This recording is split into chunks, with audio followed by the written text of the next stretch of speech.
ARY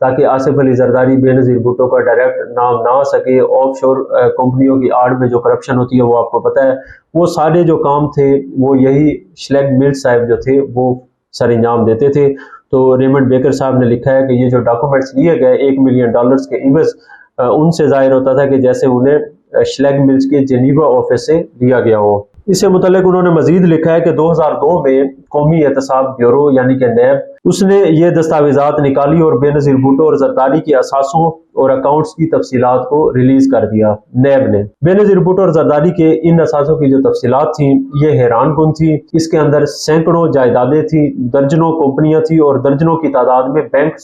جو accounts تھے بیرون ملک اور ملک کے اندر، اس کی تفصیلات تھی۔ سینکڑوں جائیدادیں، درجنوں کمپنیاں، درجنوں کی تعداد میں بینک اکاؤنٹس۔ یہ جو بینک اکاؤنٹ سے جائیدادیں تھیں بیرون ملک کی جو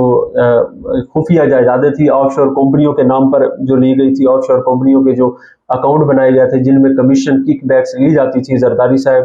اور بینظیر بھٹو کی صاحبہ سے مبینہ طور پر، اس کی تفصیلات جو ہے وہ اگلی سٹوری میں آپ کے ساتھ شیئر کروں گا۔ یہاں پر یہ طول پکڑ جائے گی ویڈیو، یہاں پر انہی ڈاکومنٹس جو ہیں ان کے گرد ہم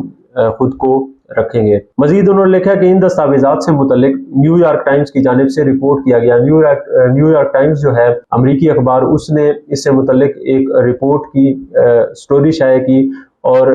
ریمنڈ بیکر صاحب نے اسی حوالے سے لکھا ہے کہ نیو یارک ٹائمز کی جانب سے رپورٹ کیا گیا کہ ان میں ایگزیکٹوز کے وہ خطوط تھے جن میں پے آفس یعنی کہ رشوت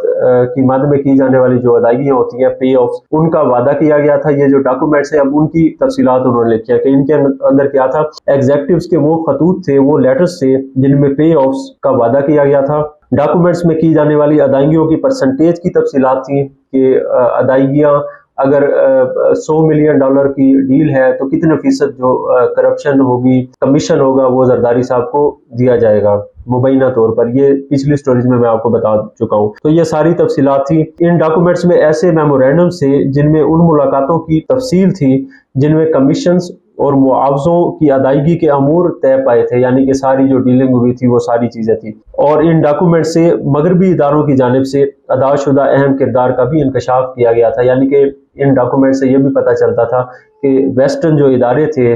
جو لوگ تھے، وہ کس طریقے سے اس کرپٹ خاندان کی مدد کر رہے تھے۔ جن کمپنیوں نے پے آفس دیے اور جن بینکوں کے نیٹ ورکس نے اس پیسے کو ہینڈل کیا، ان کے علاوہ بھٹو خاندان نے اپنی دولت کے لیے جن پر انحصار کیا، ان میں مغربی پراپرٹی کمپنیاں، مغربی وکلا اور ویسٹرن دوستوں کے نیٹ ورکس شامل تھے، یعنی کہ ویسٹرن اداروں نے کس طریقے سے اس خاندان کی مدد کی تھی وہ ساری تفصیلات بھی ان ڈاکومنٹس میں شامل تھی جو 1997 میں حاصل کی گئی تھی $1 ملین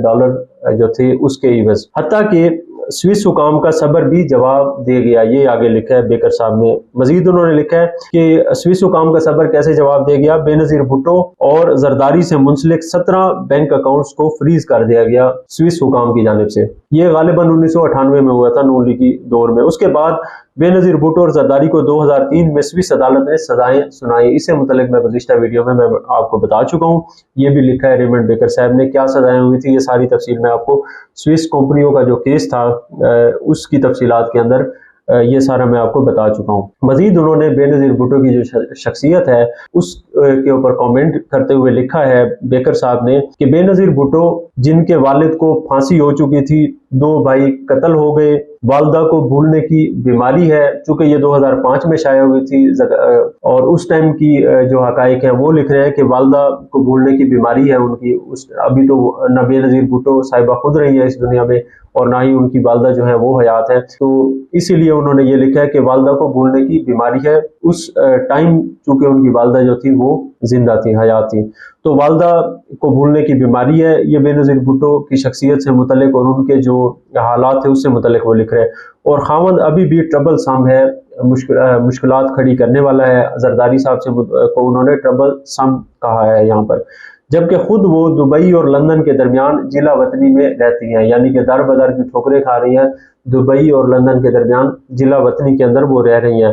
وہ بینظیر بھٹو جو ہیں انہوں نے کہا ہے، لکھا ہے کہ وہ خود کو وکٹم بنا کر پیش کرتی ہیں۔ آگے انہوں نے بینظیر بھٹو صاحبہ کے 2002 میں ایک اخبار، برطانوی اخبار کو غالباً یہ دیا گیا بیان ہے، اس کو کوٹ کرتے ہوئے لکھا ہے کہ بینظیر بھٹو نے اس بیان میں کہا تھا کہ میں نے کبھی بھی اقتدار نہیں مانگا، میرے خیال میں پاکستانی عوام کو میری ضرورت ہے، میں نے اقتدار نہیں مانگا، پاکستانی عوام کو میری ضرورت ہے، یہ ان کا خیال تھا۔ میرے خیال میں یہ نشہ آور چیز نہیں ہے اقتدار، آپ اس سے بھاگنا چاہتے ہیں مگر یہ آپ کو بھاگنے نہیں دیتا، اقتدار سے آپ بھاگنا چاہتے ہیں، بے نظیر بھٹو صاحبہ کہہ رہی ہیں، لیکن یہ آپ کو بھاگنے نہیں دیتا۔ میرے خیال میں اس کی وجہ یہ ہے کہ ہم پیار دینا چاہتے ہیں اور پیار پاتے ہیں۔ یہ بے نظیر بھٹو صاحبہ نے ایک برطانوی اخبار کو جو تھا بیان دیا تھا، اس کو کوٹ کیا ہے ریمنڈ بیکر صاحب نے۔ یہ بیان کوٹ کرنے کے بعد انہوں نے بے نظیر بھٹو کے اوپر تبصرہ کیا ہے ریمنڈ بیکر صاحب نے کہ اپنے آنسو جو ہے اس کو بچا کر رکھو، اپنے آنسو مت بہاؤ۔ دنیا بھر کے جتنے بھی ڈسپلیسڈ لیڈرز ہیں، یہ انہوں نے لکھا ہے، ان میں بے نظیر بھٹو جو ہے سب سے کم ہمدردی کے قابل کردار ہے۔ یہ اس کے اوپر انہوں نے بے نظیر بھٹو خاندان کی جو مبینہ کرپشن ہے اس کے چیپٹر کو کلوز کیا ہے اور یہ بتایا ہے کہ وہ جو ہے دنیا بھر میں جتنے بھی در بدر ہونے والے لیڈر ہیں، کیونکہ اس ٹائم بے نظیر بھٹو صاحبہ ملک سے باہر تھی، کبھی انہوں نے لکھا ہے کہ لندن ہوتی تھی، کبھی دبئی ہوتی تھی، ایگزائل میں تھی، زرداری صاحب اس ٹائم جیل میں تھے، اس در بدر تھی، وہ بے گھر تھی، ملک سے باہر تھی، لیکن انہوں نے کہا کہ پھر بھی وہ جو ہیں ہمدردی کے قابل جتنے بھی لیڈرز ہیں پوری دنیا میں جو ڈسپلیسڈ ہیں، اس میں بے نظیر بھٹو صاحبہ کم اس قابل ہیں ہمدردی کے۔ کیوں؟ اس کی وجوہات وہ کرپشن سکینڈلز ہیں، وہ چارج شیٹ ہے جو انہوں نے اپنی کتاب میں پیش کی ہے، جو نیب نے پیش کی تھی، جو نواز شریف حکومت نے پیش کی تھی، وہ سزائیں تھی جو ان کو سوئس عدالتوں سے ہوئی تھی، وہ کیسز تھے جو دنیا بھر کی عدالتوں میں ان کے خلاف چلے تھے اور سب کے ٹھوس شواہد موجود تھے۔ اس لیے انہوں نے ان کو آخری لائن کے اندر یہ نصیحت کی بے نظیر بھٹو صاحبہ کو کہ اپنے آنسو جو ہے یہ بچا کر رکھیں، خود کو وکٹم بنا کر پیش نہ کریں، یہ سب کچھ جو ہے یہ دو نمبری ہے، جعلی پن ہے، اس کے اندر کوئی حقیقت نہیں ہے۔ اور حقیقت کیوں نہیں ہے؟ حقیقت وہ درجنوں کرپشن سکینڈلز ہیں سنگین نوعیت کے، جس کی تفصیل انہوں نے فراہم کر دی تھی اپنی اس کتاب کے اندر۔ اب اس کے اندر ایک چیز رہتی ہے، وہ جائیدادیں ہیں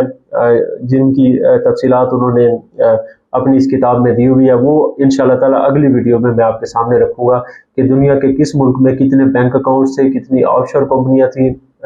اور کتنے جو تھے گھر تھے، پراپرٹیز تھیں بے نظیر بھٹو اور آصف علی زرداری کی، جن کے ٹھوس شواہد جو تھے $1 ملین کے عوض پاکستانی حکومت کے ہاتھ لگ چکے تھے، اور یہ ساری چیزیں ریکارڈ کے اوپر موجود تھیں۔